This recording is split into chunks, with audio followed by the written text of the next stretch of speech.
Bismillahirrahmanirrahim. Assalamualaikum warahmatullahi wabarakatuh. Kami daripada kumpulan ADAM yang terdiri daripada saya, Ahmad Bin Ahmad Kamal, Adam Rosni, Aiman Amjad, yang akan membahaskan dua isu. Yang pertama, isu konflik persepedanan yang melibatkan darat, dan yang kedua, isu-isu ekonomi semasa COVID-19. Isu persempadanan darat. Isu limbang. Isu limbang ni berlaku di antara negara Malaysia dan juga Brunei.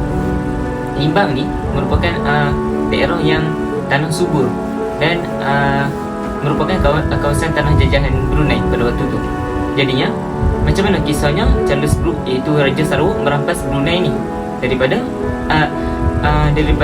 jajahan Brunei. Jadi, kisahnya bermula apabila dahulunya Sultan Brunei mengenakan cukai yang cukup tinggi terhadap penduduk limbang. Jadi penduduk limbang ni pun tidak berpuas hatilah dengan pemerintahan Sultan Brunei pada waktu itu, sebab pemerintahan yang zalim. Lepas tu cukai pula yang cukup tinggi. Jadi mereka berulang kali bangun menentang pemerintahan.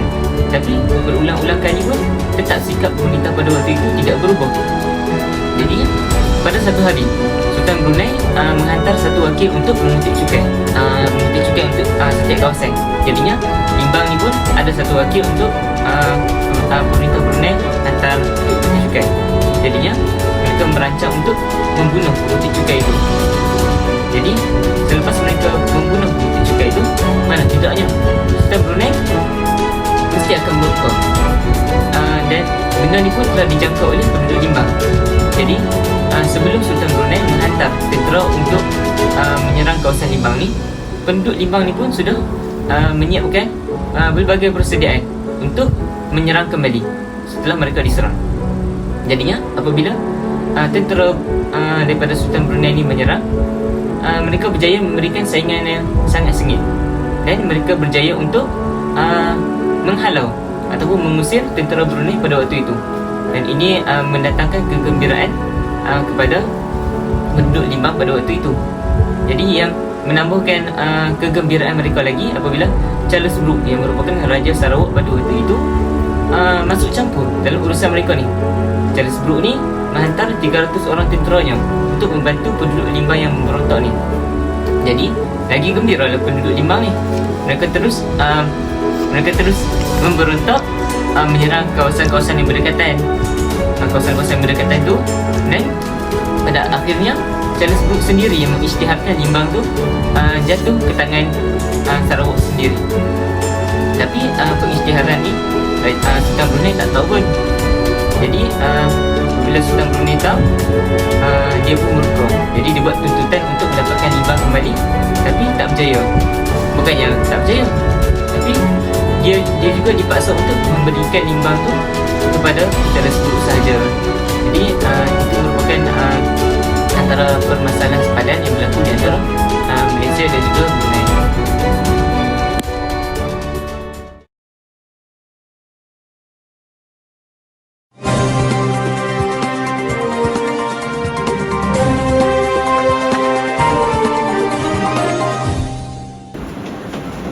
Berita terkini, huru-hara berlaku apabila Mahkamah Antarabangsa telah memutuskan persempadanan semula antara negara Malaysia dan Thailand.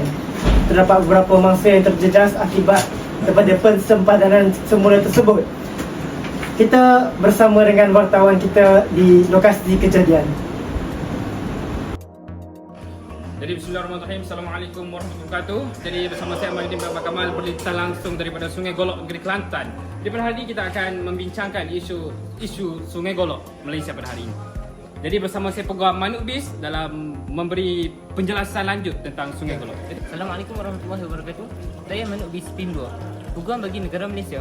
Ingat ini duka citanya dimaklumkan bahawa Sungai Golok yang dahulunya merupakan sempadan bagi Malaysia dan Thailand, kini telah berubah sempadan kepada Sungai Galok, merupakan sungai baru. Jadi mari kita tengok situasi di Sungai Golok sekarang. Okey, mari kita lihat situasi di Sungai Golok sekarang, di mana ini merupakan sempadan di antara Thailand di sana dan juga Malaysia di sini. Tapi dahulunya ini merupakan sempadan di antara Thailand dan Malaysia, tapi sempadannya berubah kepada Sungai Galok yang baru. Jadi mari kita lihat situasi di Sungai Galok. Okey, dan ini pula merupakan Sungai Galok, iaitu sempadan baru bagi Thailand dan Malaysia. Jadi semua perumahan di sini yang dulunya merupakan rakyat Malaysia sekarangnya sudah rasminya menjadi rakyat Thailand. Itu yang menurut saya paling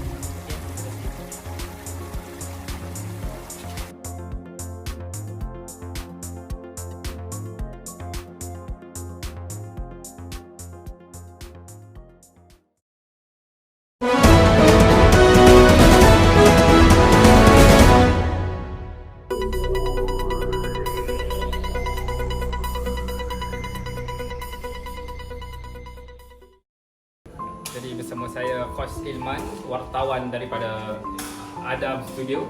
Jadi insyaAllah pada hari ini kita akan menemukan seorang warga emas yang terkesan akibat isu Sungai Golok. Jadi ini rumah beliau. Assalamualaikum. Assalamualaikum. Cik, bisa masuk? Masuk. Oh, Cik. Apa Cik? Alhamdulillah sihat. Jadi saya daripada wartawan. Oh, Tanya kepada Pakcik dia. okey, sila.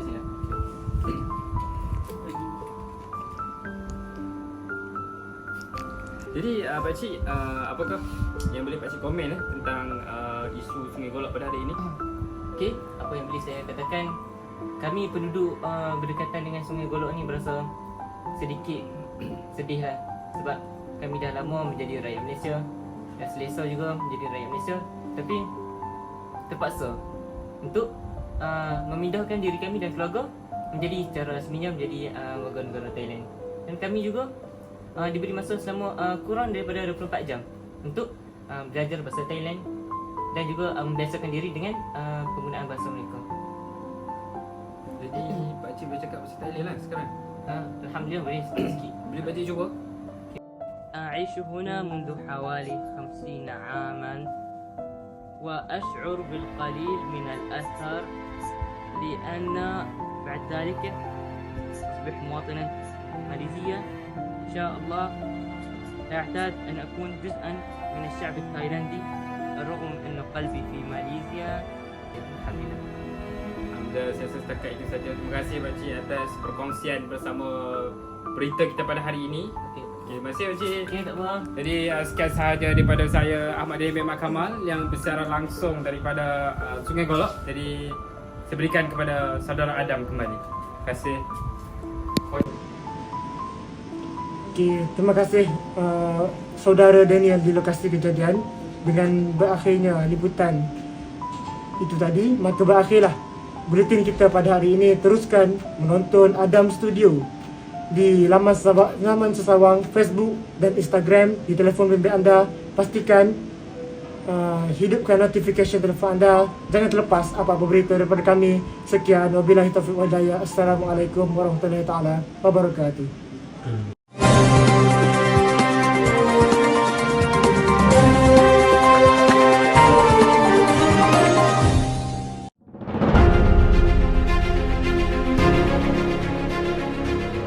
Kita akan masuk kepada kesan-kesan konflik persempadanan di Malaysia yang melibatkan ekonomi.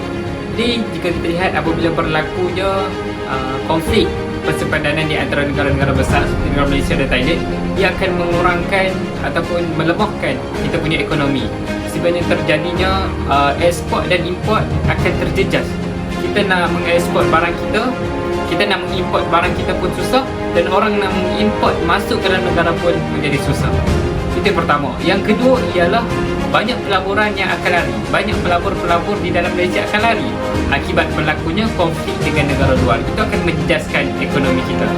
Implikasi yang kedua ialah melibatkan negara kita sendiri. Jika kita lihat dahulu, Pulau Batu Putih milik Malaysia dan sekarang ialah milik Singapura. Jadi dulu Malaysia yang memerintah pulau itu. Jadi pada sekarang ini Singapura yang memerintah tempat itu. Jadi kita telah hilang tanah ataupun hilangnya daulat Malaysia terhadap Pulau Batu Putih itu. Kesan yang ketiga ialah daripada sudut pendidikan. jika dahulu kita lihat pada zaman Tun Dr. Mahathir, Malaysia lebih menumpukan kepada pembangunan dijemput dan banyaknya pertukaran di antara pelajar-pelajar Malaysia dan juga pelajar-pelajar Jepun. Jadi kita lihat jika berlakunya konflik persepedanan di antara Jepun, jika berlaku, ia akan menjejaskan pertukaran pelajar untuk pergi ke negara sana, untuk pergi ke negara Jepun. Jadi itu adalah merupakan implikasi daripada kesan konflik persepadanan melibatkan Malaysia dan negara-negara luar yang lain.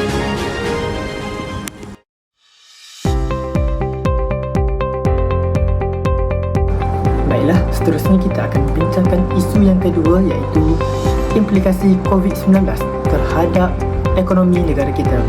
Baiklah, kesan yang pertama yang akan saya sebutkan ialah penurunan permintaan ekspor daripada negara luar.